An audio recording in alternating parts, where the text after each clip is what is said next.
Little Monster by Cats with Knives. My Little Monster is a racing sim created by Gracie Donovan and Corey Hitchcock. I'm Corey Hitchcock. I was the programmer and the designer, and Gracie did almost all of the art that you see in the game. Some generic backgrounds, like the one here, were taken from Vecteezy under their free use license, and a few particle effects were also taken from the Unity Asset Store and are credited appropriately. But for now, let's head into the game. Now, this is a little overwhelming at first, but the core of it is you are a supervillain planning on world domination, but you do need a loyal monster to exert your will, and this is how you're going to get him. You are going to give him training over the course of the next 14 days. First, you name your monster. I've named him Jim. And here we get to see the main crux of the game. Now, like most raising sims, this is all about balancing your time. At the bottom, you have your 3 stats that you need to raise: agility, intelligence, and strength. Of course, you want to raise them all as high as you can.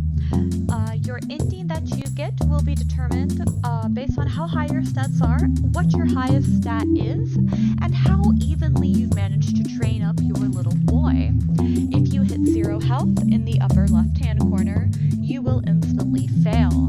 We do not support animal abuse here. We may be supervillains, but we're not that evil. And as far as fatigue goes, obviously if your monster is too tired, he can't do any trainings. Once fatigue hits 100, you are going to have to spend a day on resting, and since you only have 14 days, that might be a day that you can't spare. Now, for the player, maybe a player hasn't played Raising Sims before, doesn't really know what to do. They can click the Get Advice panel. Since we just started, of course, it's not really going to be too helpful. Just going to say, hey, you should probably train. And if we want to get Jim's idea on how things are going, we can hit talk. Now I'm going to go ahead and go into one of our trainings. We'll pick strength. The first time you enter a minigame, you get a little explanation of exactly what to do. When you're ready, you just hit go. The countdown starts, and you're ready to come to the races. Now, as you can see, within the minigames themselves, we use a combination of particle effects and sound effects to let the player know that they are in fact doing things, that things are happening.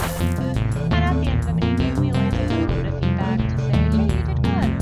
Or in the case that I completely fumbled the bag and only managed to get, say, 3 bricks, it would say, well, you probably should have tried a little harder.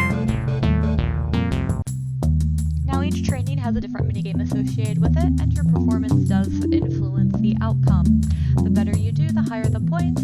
The worse you do, the lower the points.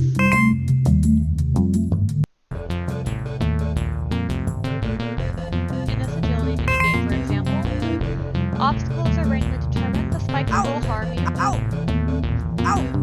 And your goal is to get all of the humans. That was a little bit easy. So we got a good result. But let's go back. Just maybe we want him to be a little faster. And right into the spikes.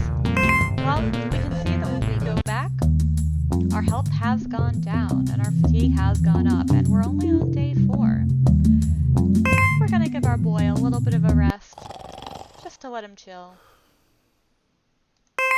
And that will reduce our fatigue by 50, so it's all a balancing act. It's all about being as careful as you can.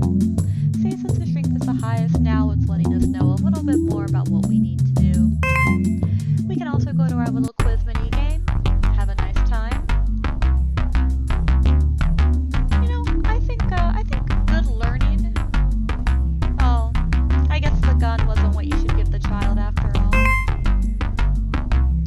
Now, as you go to the ending, you do have 5 endings to look forward to, and our little monster will change forms over the course of the game. What could he possibly turn into, based on your choices and what you managed to do in training? Well, I guess you'll just have to play the game and find out.